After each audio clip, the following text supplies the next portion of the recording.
this is Ronika Wahi. Today I have with me another Pratilipi writer, Miss Abida Sharma, who's become quite popular for her works in Hindi.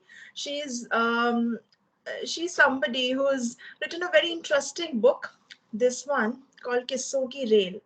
Now, what she's talked about here is something that every writer faces at some point in their career, which is a writer's block, right? So what she does is she's facing a writer's block, and then she uses her real life journey to get over that block and produce this interesting tale. So we'll discuss more about this during the interview.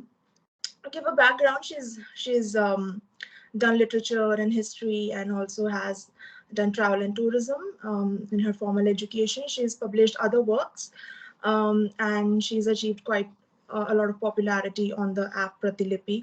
Her work, Meri Avantika, has received a lot of good reviews. It's about women. It's something which is still a topic of concern for us even in the 21st century. It's about female infanticide. So we'll talk about it, and we learn about it from the author herself. So let's start with this. Thank you so much, Abida ji, for taking out the time for this interview.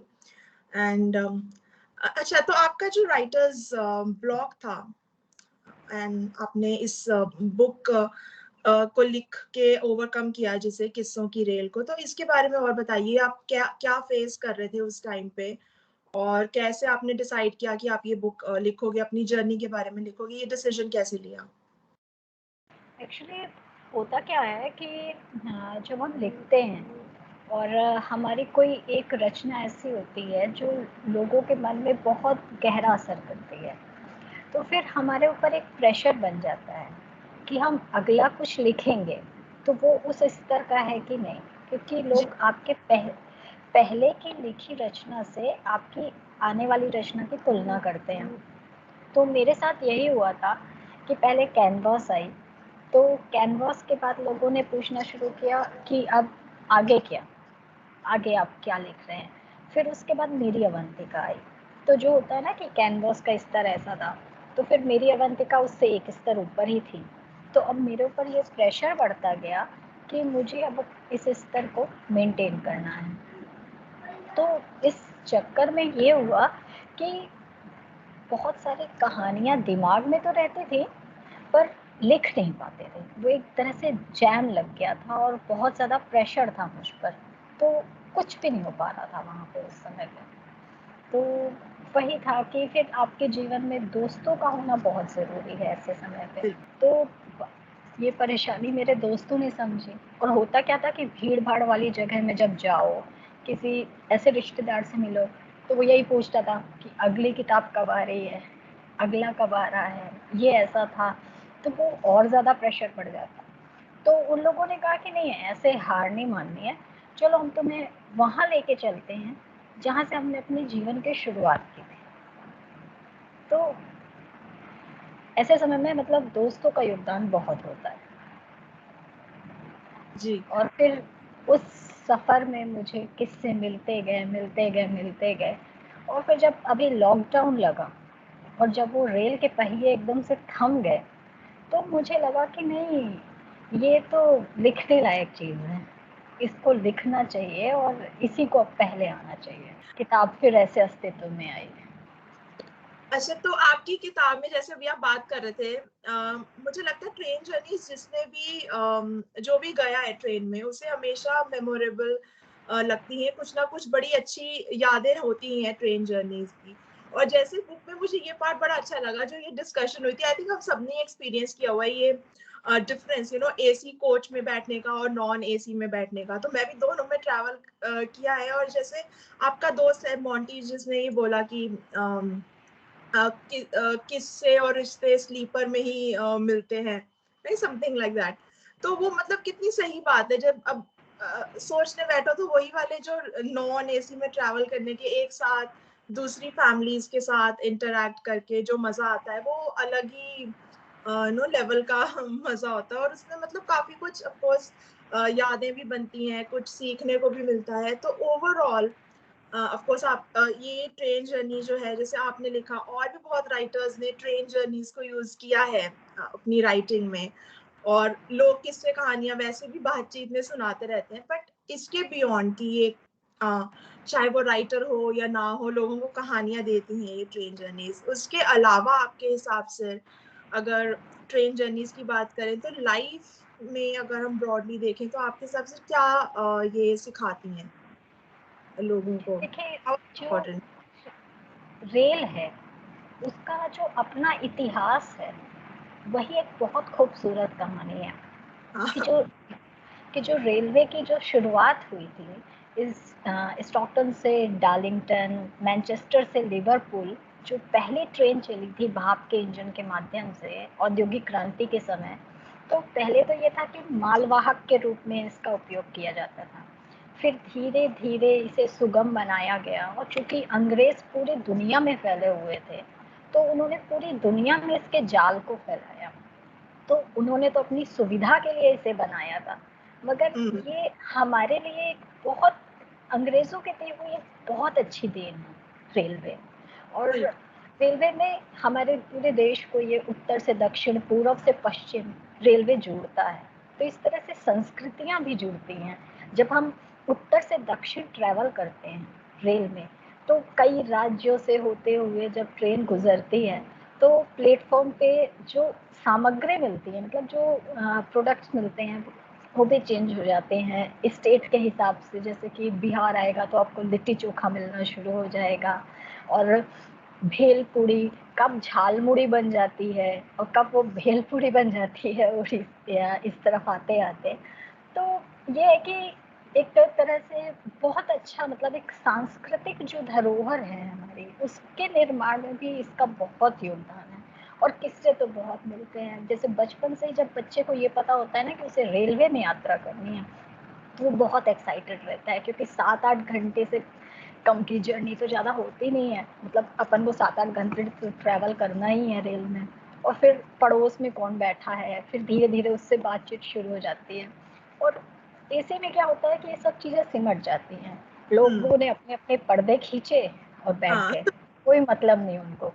पर जो sleeper होता है और जो general class का डिब्बा होता है, उसमें तो इतनी भीड़ होती है कि आप एडजस्ट करते करते करते अपने डेस्टिनेशन तक पहुंच जाएंगे।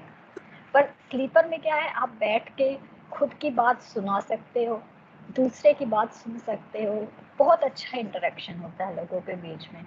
और कई बार क्या होता है, ऐसे ही रिश्ते मिल जाते हैं। अब हमारे यहाँ तो भारत में फिर भी अंकल आंटी कहने का रिवाज हाँ। कम है। ज़्यादातर ऐसा होता है ना कि समान उम्र की महिलाएं मिल गई तो वो मौसी बन जाती हैं, वो चाची बन जाती हैं, दादा बन जाते हैं, कोई बाबा है। तो वो कहानियाँ इसी तरह से निकल कर आती हैं। कभी वो अपने किसी घर परिवार रिश्ते के किस्से सुनाते हैं, कभी हम सुनाते हैं कि हाँ हमारे यहाँ हमारे साथ भी किसी के साथ ऐसा हुआ था।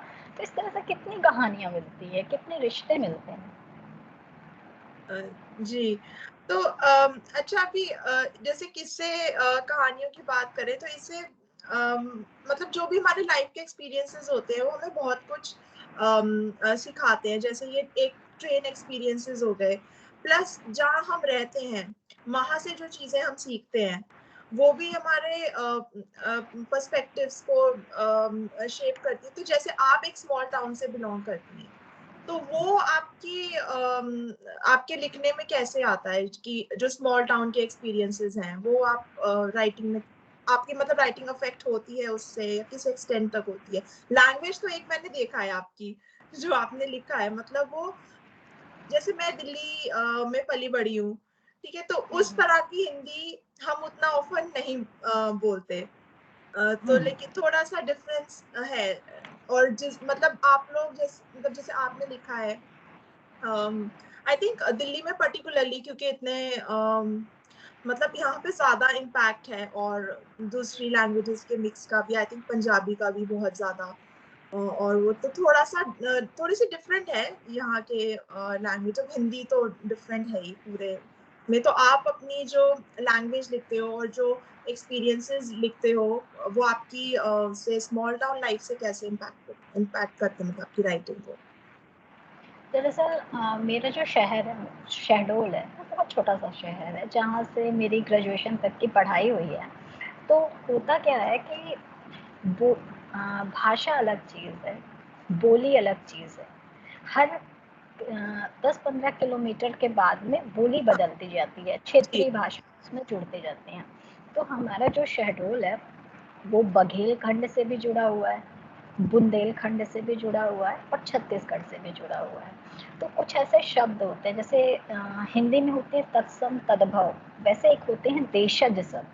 हाँ। तो जो दे हाँ, तो वो जो एक वो देसी शब्द होते हैं ना, बिल्कुल देहातपना वाले शब्द, उनका कभी कुछ कभी रहता है मेरे लिखने में, क्योंकि तीनों जगह का इम्पैक्ट है। तो कभी कुछ आपको बघेली के शब्द मिलेंगे, कभी बुंदेली के शब्द मिलेंगे, कभी छत्तीसगढ़ी के कोई शब्द आपको मिल जाएँगे वहाँ पे। और मुझे अच्छा लगता है उन शब्दों को लेकर लिखना। हाँ।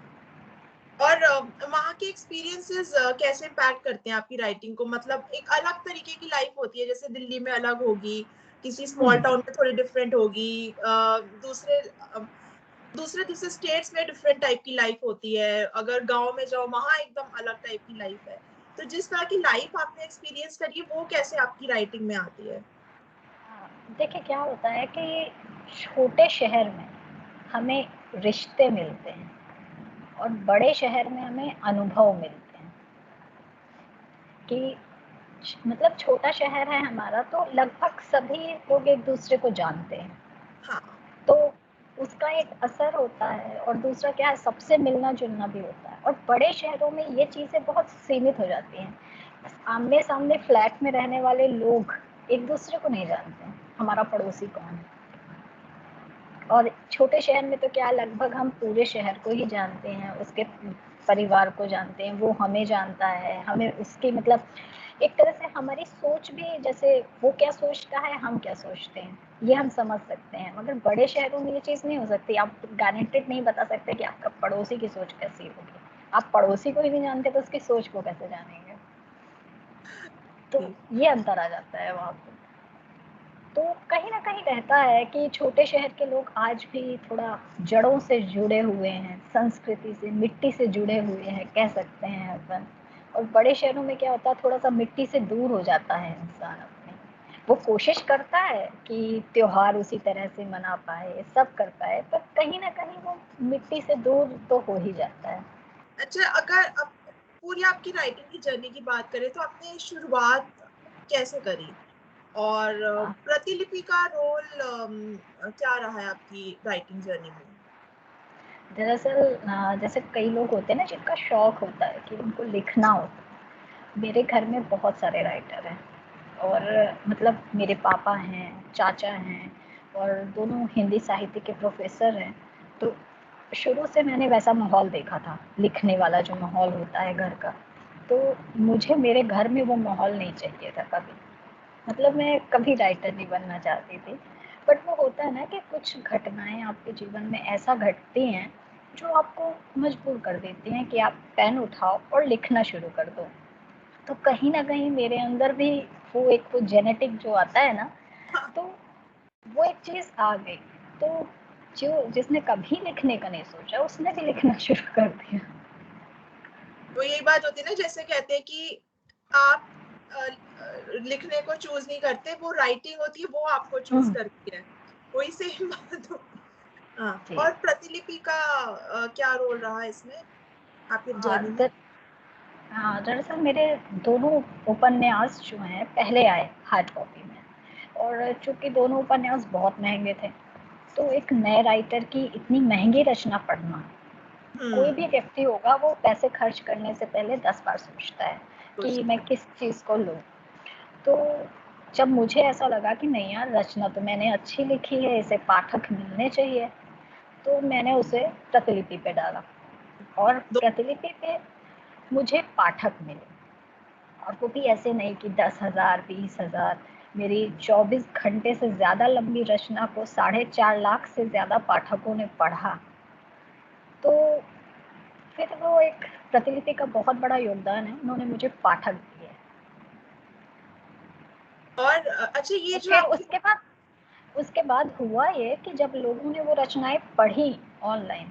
उसके बाद उन्होंने ऑर्डर प्लेस किया कि नहीं, ये किताब हमें हमारी लाइब्रेरी में चाहिए। तो देन वो किताबें सेल होना शुरू हुई और फिर ऐसे ही हुई कि उनके दोनों किताबों के अभी दूसरे संस्करण आ गए। Congratulations on that. Yes, और अच्छा, जो आपकी बुक है मेरी अवंतिका, जी। इसकी बहुत अच्छे रिव्यूज रहे हैं। ये फीमेल इन्फेंटिसाइड का टॉपिक भी आपने इसमें सब्जेक्ट इसके बारे में बात की है, तो आप कुछ बताइए इसके बारे में। ये आपने कैसे डिसाइड किया इस सब्जेक्ट के बारे में लिखने का? दरअसल वो जो आपने एक बात की थी ना, शहर की और सोच की बात की थी, तो हुआ क्या था कि मेरा जो बर्थ है वो 84 का है। तो उस समय पे यदि किसी के घर में लड़कियां जन्म लेती थी तो बहुत से लोगों के लिए वो बड़ी दुखद घटना होती थी। और मेरे परिवार में मैं मतलब पहली लड़की थी और मेरी दादी ने मेरे जन्म के समय पूरे गांव में ढिढोरे बजवाए थे और लड्डू बंटवाए थे। मतलब इतनी खुश थी वो। तो कभी हमने हमारे घर में लड़के और लड़की के बीच में भेद नहीं देखा। मतलब लड़कियां हमेशा लड़कों से एक पायदान ऊपर ही रहीं। पर जब पढ़ाई के लिए मुझे शहडोल छोड़ के इंदौर जाना पड़ा, तो वहाँ मेरी मुलाकात बहुत सारी ऐसी लड़कियों से हुई जिसका जीवन जिनके लिए उनका जीवन बस इस वजह से अपराध हो गया था कि उन्होंने लड़की के रूप में जन्म लिया। मतलब उन्होंने अपनी बताना शुरू की कि हमारे यहाँ माहौल ऐसा है। तो मुझे लगा कि ऐसा तो हमने तो ऐसा कुछ देखा नहीं था, पर वहाँ जाके जो महसूस किया तो कहीं ना कहीं दिमाग में वो चीज़ रह गई थी कि कन्या भ्रूण हत्या पर लिखने का। फिर जब लिखने का हुआ तो मैंने इस पर रिसर्च करनी शुरू की। तो मुझे पता चला कि जो कन्या भ्रूण हत्या होती है, इसके केसेस जो हैं वो बड़े परिवारों में ज़्यादा होते हैं। मतलब जो रईस अच्छे पैसे वाले लोग हैं उनके यहाँ हम्म, ज़्यादा होता है। गरीबों तक तो ये प्रथा बहुत बाद में पहुँची। तो मैंने सोचा कि चलो इसी को लिखना चाहिए और शायद वो एक किरदार जो है अवंतिका का, वो ये चाह ही रहा था कि मैं उसे लिखूं। वो होता है ना कि कई बार कोई किरदार और कहानियां चाह लेते हैं कि लेखक अपना लेखक खुद चुनते हैं। चल लेती है। जी, तो हो सकता है उन्होंने मुझे चुना और फिर मैंने। अच्छा, कुछ बताइए जैसे लोगों ने जो ये बुक पढ़ी आपकी मेरी अवंतिका, तो जी, उनकी क्या रिएक्शन थी? लोगों ने आपको क्या मतलब किस तरीके के आपको कमेंट सुनने को मिले? ये बुक लोगों ने जब पढ़ी उसके बाद प्रतिलिपि पे लोगों की क्या रिएक्शन रही इस पे? एक्चुअली शायद ये पहली रचना थी जिस पर लोगों ने 1.5 पेज के रिव्यू लिखे थे प्रतिलिपि पे। मतलब आधे पेज से कम का रिव्यू तो किसी ने भी नहीं दिया होगा। और दूसरा क्या था, इसका एंड जो है, अंत जो है, वो थोड़ा ज़्यादा कचोटता है मन पे इस कहानी का। तो वो बहुत गहरा असर करता है लोगों को। तो बहुत से लोग तो मतलब कहते थे कि हम इसके कारण अवसाद में चले गए, ऐसा नहीं होना चाहिए, ऐसा अंत नहीं होना चाहिए। पर उसके अंत ही उसकी खूबसूरती है उस कहानी की। बाकी रिव्यूज़ तो इसके अच्छे ही थे, मुझे जो मिले। अच्छा, प्रतिलिपि के और कौन से राइटर्स आपने पढ़े? आपको कौन से अच्छे लगते हैं? वैसे तो ज़्यादा नहीं पढ़े, पर मुझे सूरज प्रकाश जी बहुत पसंद हैं। उनकी एक कहानी है लहरों की बांसुरी, वो मुझे बहुत पसंद है। और फिर मैंने मृदुल कपिल को पढ़ा है प्रतिलिपि पे, वर्षा श्रीवास्तव जी को पढ़ा है, उनकी मेरे सामने वाली खिड़की पढ़ी है, और एक और कहानी उनकी पढ़ी है, वो भी बहुत अच्छी थी। और अंकु ठाकुर को पढ़ा है मैंने, तो वो भी अच्छी लगी मुझे। वर्षा श्रीवास्तव जी का मैंने इंटरव्यू लिया था, उनकी अच्छा, बहरूप अच्छा। की बात की थी उनसे, तो उनका भी इंटरव्यू है इस यूट्यूब चैनल पे। जी, और जी। अच्छा, तो राइटिंग आप करते हो, इसके बियॉन्ड आपकी क्या हॉबीज है? जैसे आप क्रिएटिव ही हो, जिस तरह के आप ना, आपकी एजुकेशन भी है और अभी जिस जी, तरीके जी। का आपने प्रोफेशन चूज किया है, और क्या क्रिएटिव वर्क्स करते हो और दूसरी हॉबीज क्या है? मुझे घूमना बहुत पसंद है। एक तो जितना घूमो उतनी ज़्यादा जानकारी मिलती है, उतने ज़्यादा बिल्कुल। अनुभव होते हैं। और दूसरा मुझे कई बार बहुत मज़ा आता है, जैसे है कि यूट्यूब में ही कुछ वीडियोस देखे, कुछ कलाकारी करने के, तो कई चीज़ें बनाते रहने का शौक भी है। तो ठीक है, मतलब हर चीज़ मतलब जो कला से जोड़ती है।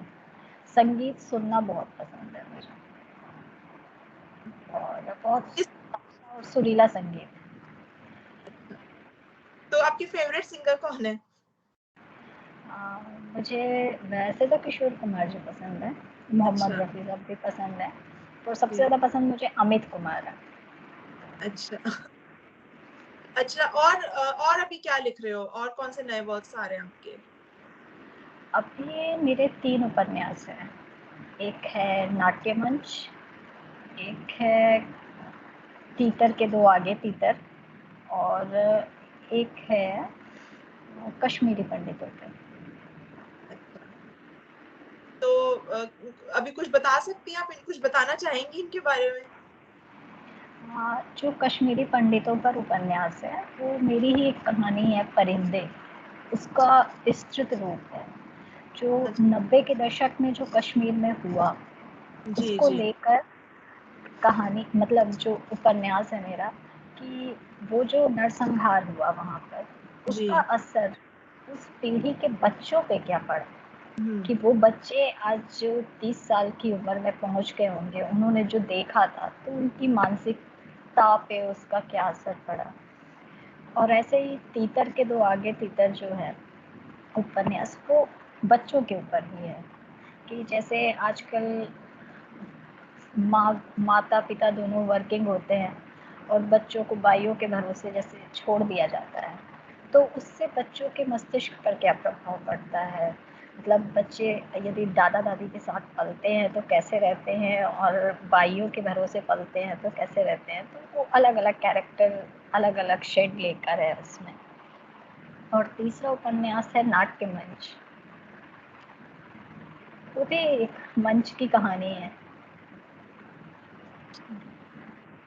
तो और कोई बात आप शेयर करना चाहेंगे, मतलब कोई मैसेज व्यूअर्स के लिए, या जो लोग आपका काम पसंद करते हैं उनके लिए, या इन जनरल राइटर्स के लिए, anything at all that you'd like to share? मैं तो ये कहना चाहूँगी कि जैसे रिश्ते होते हैं, वो तो हमें जन्म से मिलते हैं, पर जो मित्र होते हैं, जो दोस्त होते हैं, वो हम खुद चुनते हैं। तो आप हमेशा, और हमेशा कभी भी देखिएगा, आप कभी किसी मुसीबत में हो, कुछ भी हो, रिश्तेदार बहुत बाद में आते हैं, आपके मित्र, आपके दोस्त हमेशा आपके साथ खड़े रहेंगे। तो उसको चुनते समय हमेशा सावधानी बरतिए, और अच्छे मित्रता रखिए, और कभी पुराने मित्रों से अपने संबंध खराब मत कीजिए। क्योंकि जब मुझे लगता है कि जब मैं किसी प्रॉब्लम में फंसती हूँ, तो आज भी मेरे वो 30 साल पुराने दोस्त जो हैं, वो मेरे, कहते हैं कि वो मेरी मतलब सबसे अनमोल निधि हैं, कि मुझे कुछ भी शेयर करना होता है, कुछ भी पूछना होता है, तो आज भी हमारा एक ग्रुप है जिसमें हम 30 साल पुराने दोस्त जुड़े हुए हैं, और हर मौके पे जुड़े रहते हैं। कोई भी मुसीबत में पड़ता है तो अगला आके मदद करता है। तो इस रिश्ते को बहुत अच्छे से निभाइए, और बहुत अच्छी तरह से बचा कर रखिए अपने इस रिश्ते को।